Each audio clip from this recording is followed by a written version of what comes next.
Hello, hello, hello সবাইকে হাম্বা মোবারক। আর এইবার আমি হাটে গেছিলাম।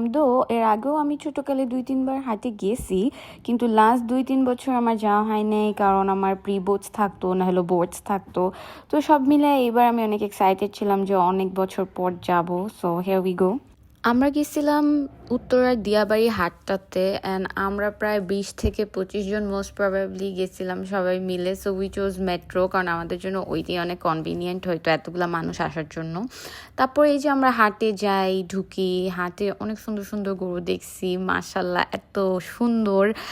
আর কতগুলো পছন্দও হয়েছে, কিন্তু দাম অনেক বেশি হাই ছিল, like the price was touching the sky বলতে গেলে। বাট এটা তো সবসময় থাকে, নট টু মেনশন, দাম সবসময় বেশি থাকে। অ্যান্ড অবশ্যই কোরবানির গরু আমরা দাম না দেখেই কিনি।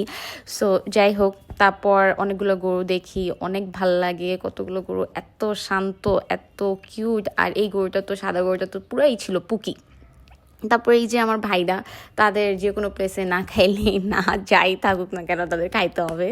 অ্যান্ড তারপরে মিট দিস, এই গরুটা এত বেশি শান্ত ছিল, এত বেশি ভালো ছিল। লাইক আমি এই গরুটাকে 10 মিনিট দাঁড়ায় দাঁড়ায় আদর করছি, অ্যান্ড হি ওয়াজ সো কাম, কিছুই বলে নাই, কিছুই করে নাই, and he was like welcoming me. আর সবাই বলতেছিল যে দুইটা গরুই নাকি সুন্দর, and I don't mind the compliment too. তারপরে এই যে আমাদের গরু, মাগরিবের পর আমাদের গরুটা ফাইনালাইজ করে। যদিও মনে হচ্ছিল যে গরুটা কিনতে পারবো না আজকে, বাট আলহামদুলিল্লাহ শেষমেশ ভালো মতোই একটা গরু পছন্দ হয়ে যায়, আর তারপর কিনা হয়ে যায়।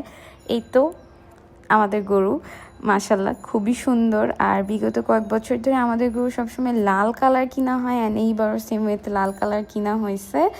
যাক, the day was so good, খুবই এক্সপেরিমেন্টাল ছিল, কিন্তু খুবই ভালো গেছে। And thank you for watching, see you at Eid.